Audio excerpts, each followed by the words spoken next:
Waalaikumsalam warahmatullahi wabarakatuh. Selamat pagi dan salam sejahtera semua. Pada hari ini kita melakukan kegiatan keselamatan sehingga kita bisa berkoordinasi atau bersilaturahmi dalam rangka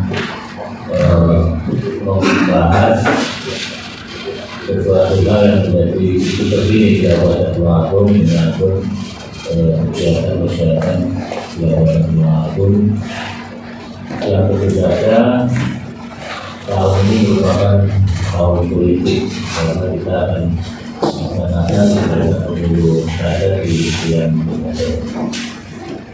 Untuk itu sebenarnya kegiatan ini adalah kegiatan yang sama-sama kita jaga masalah argumen Kabupaten Tulungagung atau masyarakat Tulungagung yang memang berdiri bagaimana Tulungagung ini akan jauh lebih maju, jauh lebih bermanfaat bagi masyarakat dan masyarakat. Tentu kita ini di dalamnya semua yang apa kita pikirkan, kita lakukan, oleh kita ini sama-sama mempunyai semangat yang sama. Waktu yang kita jalani. Yang kami hormati Pak Inspektur, dan semua dari BPD dan juga teman-teman dari media ASL yang ada di sini. Yang jelas kami nanti juga ingin Pak menyampaikan apa yang ingin dengan ketahui terkait dengan kegiatan yang kita tentu saja kita juga ada keterbatasan waktu. Kita ada kesempatan dan kita ada beberapa ini. Yang selanjutnya apa yang kita lakukan hari ini nanti sudah saya sampaikan teman-teman yang tidak sempat atau ada keterbatasan tempat dan sampaikan keterbatasan yang lain. Yang tentu saja apa yang kita lakukan ini supaya menyampaikan yang tentu saja harapan kami ada saran masukan dari yang ada di sini yang tentu saja nanti untuk sama-sama membangun Kabupaten Tulungagung. Intinya seperti itu. Saya terima kasih pada teman-teman sekalian, mungkin apa perlu diperkenalkan satu persatu atau langsung yang sebanyak itu yang bersama itu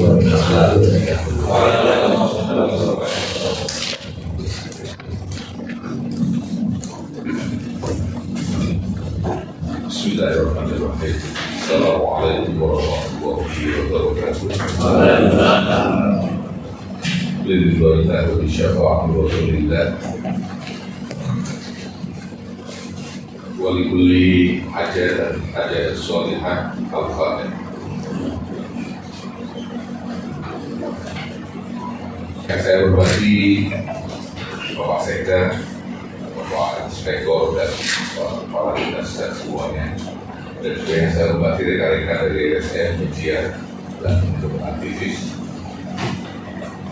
Perkenalkan, nama saya Ahmad Darfili dari AM Golkar Aliansi Masyarakat Madani Masyarakat Nasionalis yang bergabung di dalam beberapa event dan teman-teman yang menggunakan aliansi termasuk pada hari ini.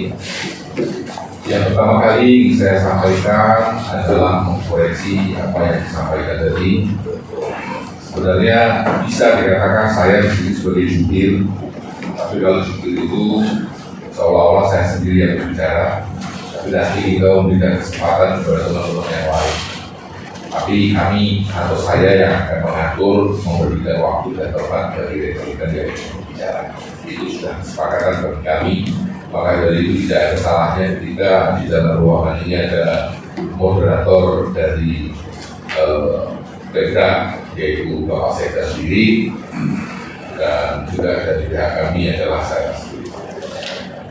Nah, itu kiranya mohon disepakati. Ya mungkin. Kemudian apa yang ingin kita sampaikan di sini nanti diantaranya adalah pertama kali ya, ini sebagai preambul atau mukadimah dari saya. Dari undangan ini saya sendiri bingung membacanya, bukan karena buka huruf, tapi tidak mengerti maksud daripada rapat koordinasi. Dimohon dengan hormat kehadiran saudara untuk mengikuti acara rapat koordinasi yang akan dilaksanakan pada hari ini. Ini koordinasi apa? Ini yang tidak jelas. Jadi sebagai masyarakat Tulungagung yang percaya bahwa di Tulungagung ini ada pemerintahan yang baik, good governance, dan orang-orang berpendidikan, saya kira ketika membuat undangan itu juga harus clear. Jadi kita jelas akidahnya itu koordinasi mengapa? Kalau mengacu pada isu-isu politik kontemporer, ini sudah ada surat sebelumnya. Tanggal 29 April tahun 2024 kepada Ibu Bupati Tulungagung yang sudah dikirimkan dan diterima oleh saudara Faisal pada tanggal 29 bulan April. Ini jelas sekali maksud kehadiran dari di sini pada hari yang akan kita tentukan sebenarnya dengan acara yang lebih keras, yaitu kemungkinan akan melakukan unjuk rasa karena melihat situasi dan kondisi yang mana menurut kami ada beberapa pasal-pasal dan ayat aturan-aturan keputusan maupun norma undang-undang itu yang tidak benar-benar dilaksanakan dengan baik. Itu pada prinsip dan intinya, sehingga di dalam rapat kita menyimpulkan pemerintah daerah Tulungagung ini pemangku kewenangan, pemangku kebijakan tidak melakukan kebijakannya, sehingga terjadi polemik di masyarakat tentang kepilkadaan, pra-pilkada. Ini mengacu pada surat ini, Bapak sudah menerima? Mohon maaf, belum. Nah, ini sudah Bupati, barangkali Bupati tidak menurunkan apa itu? Suratnya kepada yang terhormat PJ Bupati Tulungagung. Saudara Faisal, Sekretariat Pemerintah Kabupaten Sekretariat Daerah Tulungagung dan sebagainya.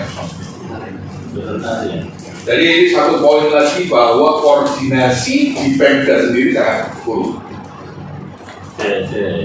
Ya itu surat, gitu ya. Ya pertama begini, kita harus sama-sama bahas semangatnya. Artinya kita diberi tidak apa-apa, diberi masukan tidak apa-apa, tapi porsinya sama. Artinya jangan menjadi dulu lah, jangan menjadi dulu. Surat itu siapa yang atas, siapa yang menerima, kan itu baru. Yang kedua, substansi kita di sini, saya tidak mengakomodasi teman-teman yang menyampaikan yang perlu ada komunikasi, perlu ada penjelasan dari pemerintah daerah. Ini kita sudah baik, Pak, kita sudah karena saya belum menjawab semuanya tadi. Ini masih pembukaan saja. Apa yang disampaikan pemerintah dan sebagainya. Kan nanti kita jawab. Boleh nanti berasumsi sementara seperti itu. Tapi nanti akan kita jawab apa yang akan disampaikan. Kalau kita berangkat sudah mindsetnya negatif, ini negatif semua. Baik. Itu ya. Poinnya saya sudah terima, Pak. Poin dari Bapak sudah kami terima. Ya. Dan poin dari kami sebenarnya sudah diterima, tapi ya tentu dalam hal ini masing-masing memiliki sikap subjektifnya. Jadi itu hal yang wajar ketika kita mendengar dan menyampaikan apa yang kita miliki secara subjektif. Bapak sudah subjektif, saya sudah subjektif. Nah, disinilah tempatnya nanti kita akan menentukan objektivitas dari masalah. Kalau cara saya menyampaikan seperti ini sudah bawa lagi.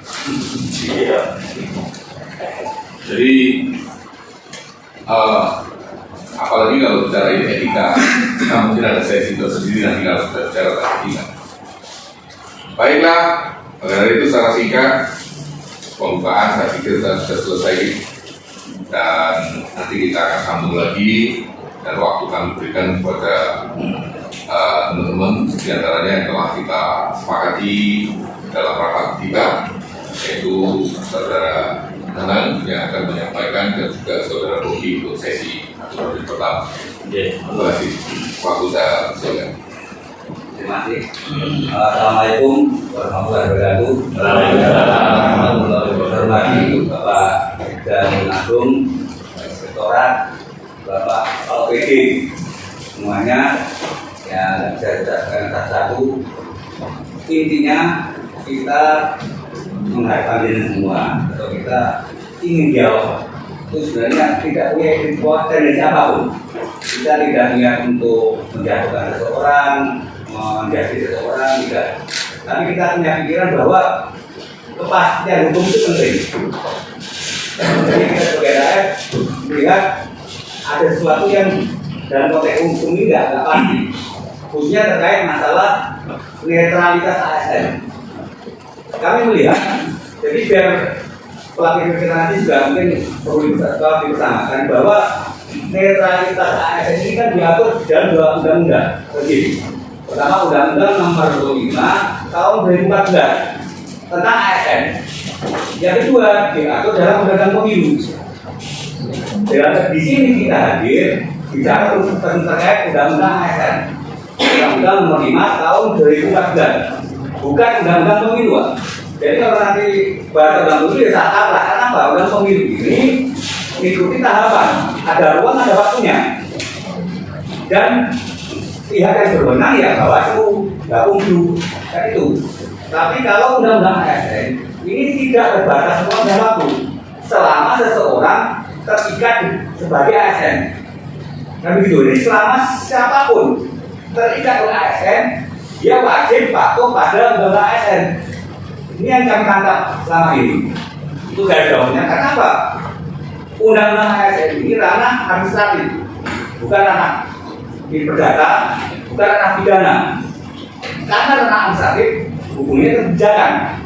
Makanya kita menghadap ke Pak Sekda sebagai pembina ASN. Makanya kita berdiskusi dan di sini kita tidak, kalaupun nanti mohon maaf kami menyebut OPDA, OPDB itu bukan dalam rangka untuk menjatuhkan, karena fakta. Jadi nggak akan cuma fakta, kalau nggak ini jatuh fakta atau enggak, kita bicara fakta lah. Terkait Undang-Undang ASN ini nomor 5 tahun 2014 yang sudah diterjemahkan dan dirinci dalam keputusan bersama Menteri nomor lupa tahun 2002 ya, 2002 itu kan sudah jelas ya. ASN itu bolehnya apa? Itu jelas. Nah, terkait dengan pra-pilkada, ini kita melihat di lapangan fakta ada beberapa ASN yang menempati jabatan strategis sebagai Pak OPD dan juga camat terindikasi melakukan pelanggaran undang-undang ini. Yang pertama, dalam keputusan bersama Menteri itu disebutkan ASN dilarang melakukan pendekatan kepada partai politik. Itu jelas disebutkan di sini. Ya nanti saya nggak tiru apa. Ini ya kutipnya di disebutkan bahwa melakukan pendekatan ASN dilarang melakukan pendekatan kepada partai politik sebagai bakal calon. Bakal ya kan? Sebagai bakalnya tidak boleh pendekatan. Dasar hukumnya pasal 9 ayat 2 Undang-Undang 5 tahun 2014. Sanksinya hukuman disiplin sedang. Sanksi disiplin sedang ini saya yakin Bapak mungkin yang dibahas, saya tidak paham maksudnya. Tapi kalau saya baca di undang-undang ini kan acuannya kalau sanksinya itu PP 94/2001. Disebut di situ sanksi sedang itu mulai dari pemotongan apa sebagainya itu ya. Ini sanksinya. Nah, faktanya apa? Jadi biar kita berbicara asumsi faktanya bahwa yang pertama Presiden PDIP menyebutkan bahwa bahwa dalam rangka penjalinan bakal calon bupati dan wakil bupati Kabupaten Tulungagung, PDPP Kabupaten Tulungagung telah membuka tahapan, membuka tahapan penjaringan yang diawali dengan pengambilan formulir oleh bakal calon bupati dan wakil bupati Tulungagung yang dilaksanakan pada 21 April sampai dengan 25 April 2024. Di antara 11 yang mengambil itu ada 4 ASN. Yang pertama, DR Santoso, Dr. Kafil, Hari Patijo, dan saat ini Pak Agus Santoso. Undang-undang ASN ini sebenarnya kalau dipahami itu mengisyaratkan ASN itu pasif, jadi tidak aktif. Kalau ASN mendatangi kantor partai, mengikuti penjalinan, mengambil formulir, berarti dia itu aktif. Kalau dia aktif, berarti dia melakukan pendekatan, begitu.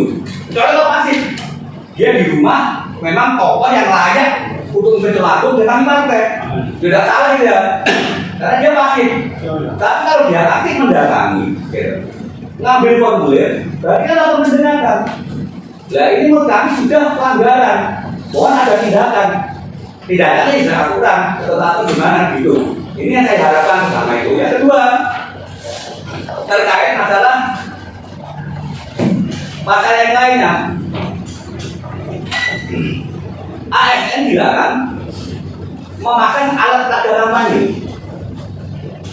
Jadi ASN jelas disebutkan ASN dilarang memasang alat tanda kampanye. Acuannya itu PP. Nah di sini disebutkan alat tanda kampanye itu kan jelas ya. Kalau memasuknya objektif aja, Pak Santoso gambarnya di mana-mana. Tapi itu tidak masuk alat tanda kampanye karena tidak menyebut apa-apa. Nggak menyebut apa-apa. Dia sebagai apa ya? Nggak apa-apa. Kita juga persoalan. Pak Nasir yang pakai baju-baju putih itu ya nggak ada masalah. Karena itu nggak menyebut apa-apa. Tapi yang batik merah ada tulisannya calon bupati. Di beberapa orang itu pasang lama. Setelah kita komentar pun masih dipasang. Mungkin nanti akhirnya yang akan tim gitu ya. Tapi tidak masalah. Tapi selama dia waktu itu mau membiarkan terjadi pembiaran, berarti kan tahu. Dan sampai lama dipasangnya itu. Ini juga pelanggaran. Walaupun sanksinya kasih etika, pernyataan dan sebagainya. Tapi bagi kami kan apapun pelanggaran harus tersanksi. Untuk pasien hukum bahwa maaf ada. Kemudian yang ketiga, ini masih belum, cuma kalau terjadi kan lebih parah lagi. Proses penjaringan calon PDPP itu yang kita tahu tak semua dan juga beredar di formulirnya itu disebutkan salah satu syaratnya harus menjadi anggota partai politik. Kan itu.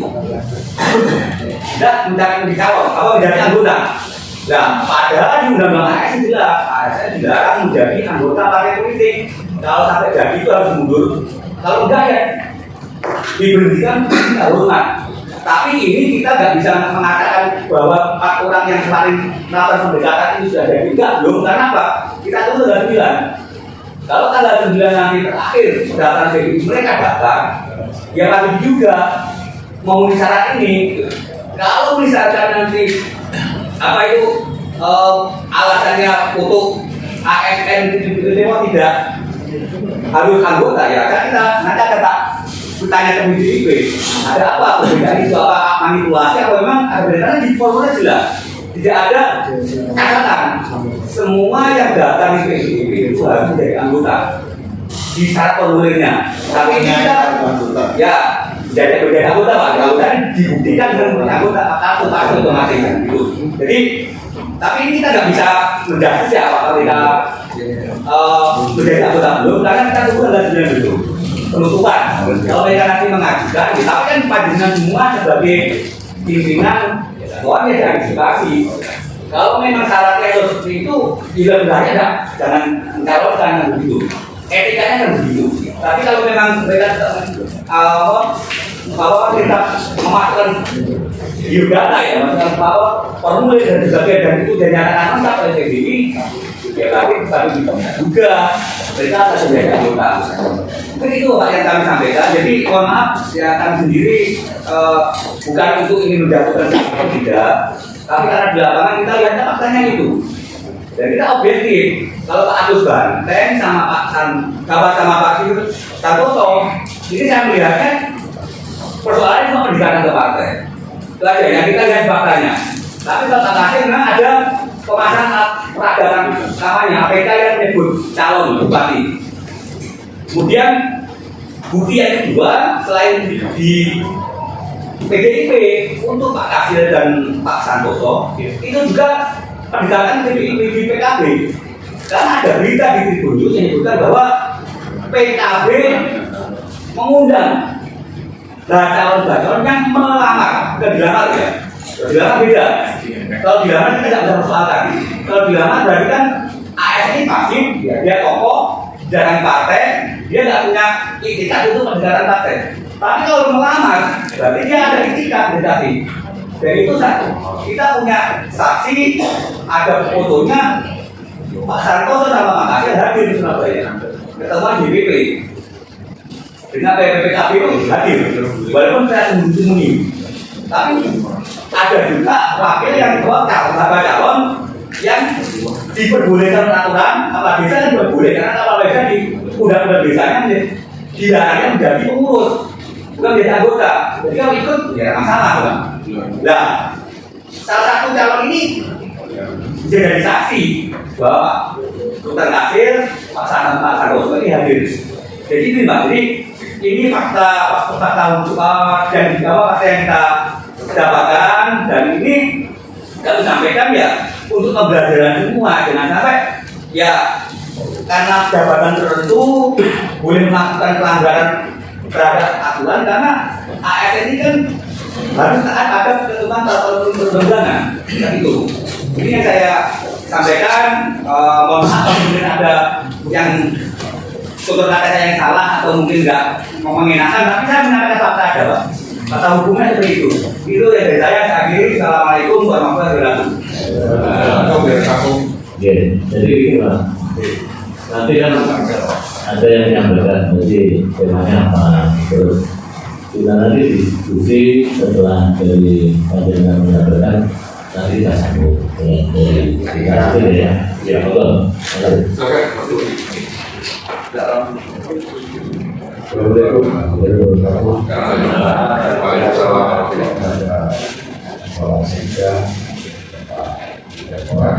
Kemudian akhir bahwa ini mungkin semuanya sudah benar.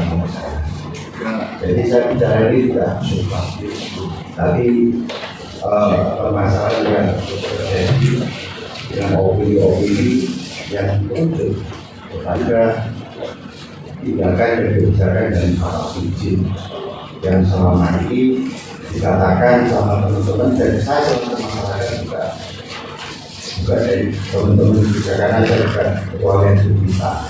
Jadi PJ ini seolah menolong saja. Jadi akar masalah ini yang terjadi sebelumnya saya juga Bapak itu sebagai pelaku saya juga mengetahui akar masalah ini dari dua pejabat OPD yakni Pak Santoso dan Dr. Supriyo. Jadi hubungan anak sama bapak. Jadi ini baiknya bapak itu memberikan suatu kesempatan dengan Tuhannya daripada semua warga negara. Dia dari dua OPD ini meminta restu, tapi sama Pak Bupati tidak direstui. Oke, saya izinkan. Saya juga sudah memberitahu kerangka ini nanti menjadi suatu stimulasi yang kurang baik kepada Pak Sekda yang lama, Pak Sukaji. Mas, ini tolong diantisipasi.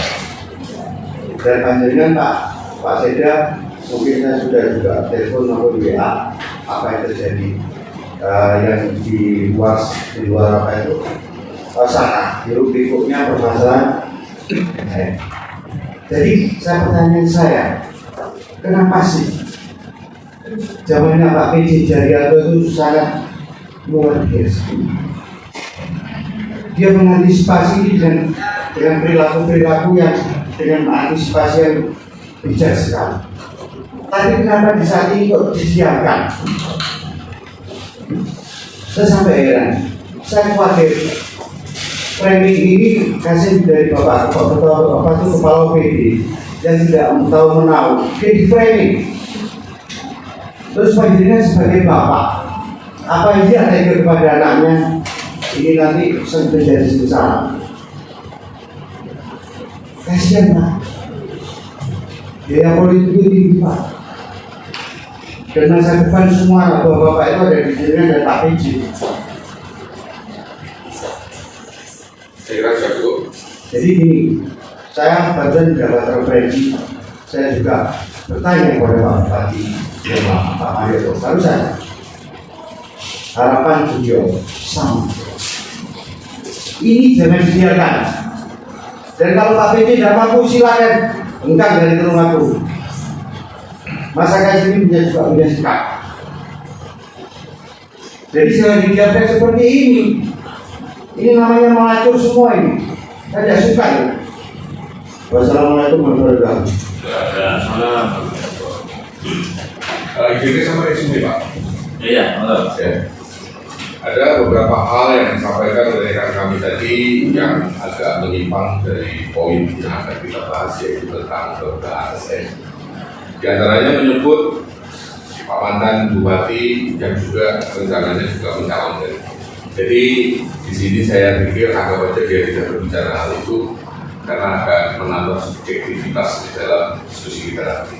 Ya, karena kiranya yang ada tendensi bahwa kita dikumpangi oleh orang-orang tertentu untuk melakukan kegiatan ini. Jadi sekali lagi saya sampaikan bahwa kami hadir di sini niat lillahi ta'ala untuk mencari sebuah solusi agar seluruh aku taat kepada aturan dan hukum secara objektif. Terima kasih. Oke. Terima kasih. Mungkin ada yang lain.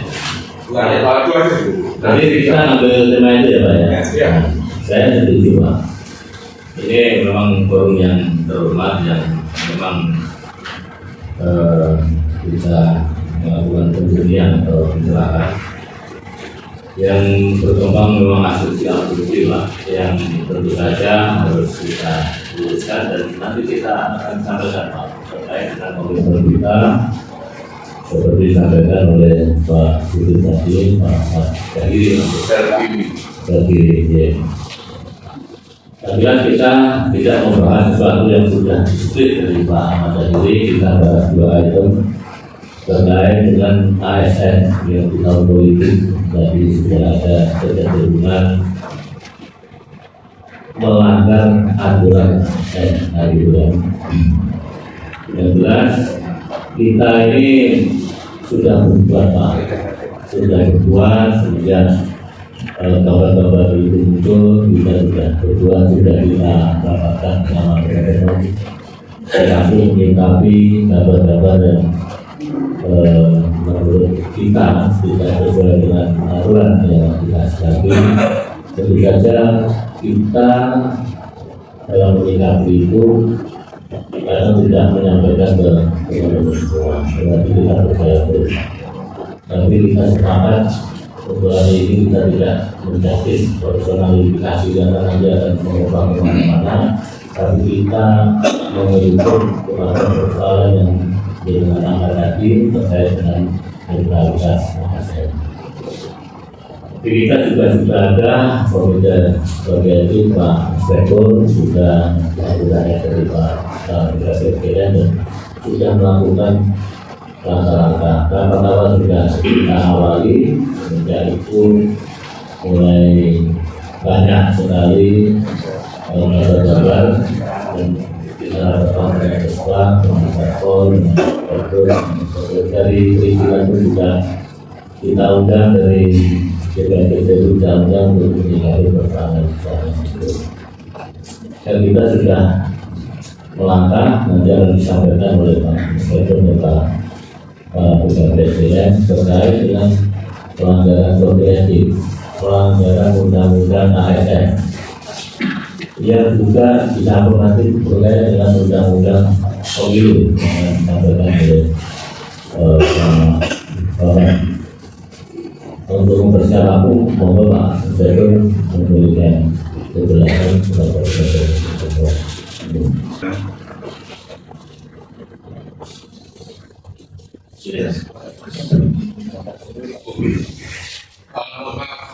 Sebelum menyampaikan terima kasih kita tidak akan mengembang pada pembicaraan undang-undang tentang pemilu. Ya. Jadi undang-undang pemilu tidak akan kita bicarakan pada hari ini. Karena tidak ada kaitannya, tidak ada urgensinya membicarakan itu karena memang tidak ada kaitannya. Terima kasih Pak Sekda. Pak Terpilih dan kawan-kawan, terima kasih atas pendidikan. Saya kebetulan tergabung dalam majelis kehormatan. Saya ketuanya, sekretarisnya Pak SDM, merupakannya satu PP, kemudian asisten satu.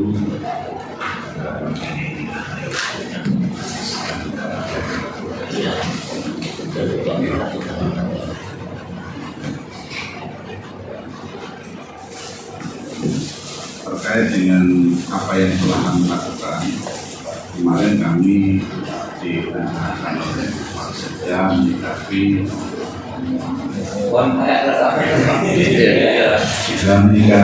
tentang jadi saya berikan namanya ya tambahkan kerja. Jadi 2 minggu yang lalu kami diperintahkan Pak Sekda bersama Menteri khususnya menyikapi dengan berbagai masalah, masalah value-value masalah SP, PP, dan sebagainya.